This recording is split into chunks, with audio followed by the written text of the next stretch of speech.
What is up, guys? It is your boy Jay here from the Movie Minute. I am here today to do a review for Longlegs. It's a serial killer, thriller, horror kind of esque film.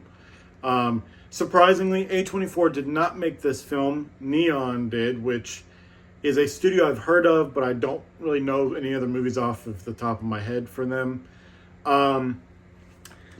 This movie did a lot better than, and is doing a lot better than most people predicted. I think they had it at like maybe 7 million was their prediction for opening weekend. And now I think it's on track to do about 20 million, which is fantastic considering it's got a really low budget. So it's already, it's already in profit mode.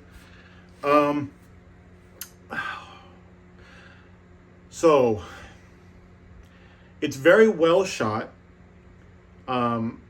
I don't know the main actress. I know she was in It Follows, which I never watched, but I've heard good things about.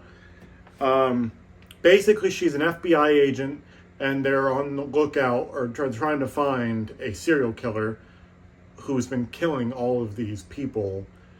But the mystery of it is that there's no physical evidence that this person ever killed anybody. And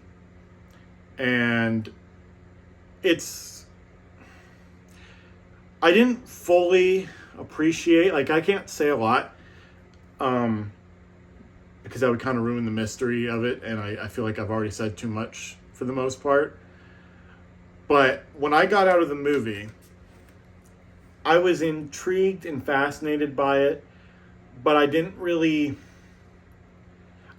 with the movie's ending. I thought it was a bit weird to end it like they did.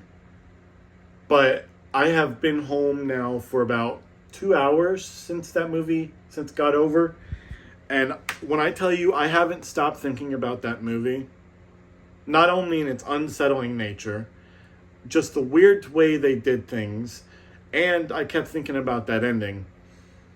I'm not going to spoil the ending, but once I started thinking about it and thinking about what had transpired before getting up to that point, I realized that ending wasn't weird. It's just that my brain didn't connect all the dots until way after the movie was over. But then I was like, oh, that's a really smart way to do it. I 100% understand why they ended it like that. And it made me like the movie so much more. So I'm going to have to give this movie a 4.5 out of 5. I'd love to give it a 5, but I just don't agree with a lot of people who said that Nicolas Cage's character was a truly haunting villain or performance for everyone. He was not in it enough for me, and when he was in it, it just was kind of like the same shtick. I was expecting a twist from seeming like a lunatic to being truly threatening, like a switch or something once he gets, around more. And it never happened. So I was kind of disappointed that we only got to see one side of him. Because I know he has the range to do a menacing side to him. Or maybe I just didn't feel like his character was all that menacing, even though he was and is a serial killer. So I can't really say any more. If you really want to go check it out, I would suggest getting out there and seeing it.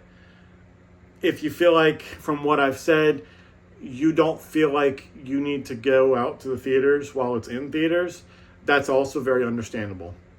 I do not think that this is what they've labeled it as the Silence of the Lambs for modern day audiences.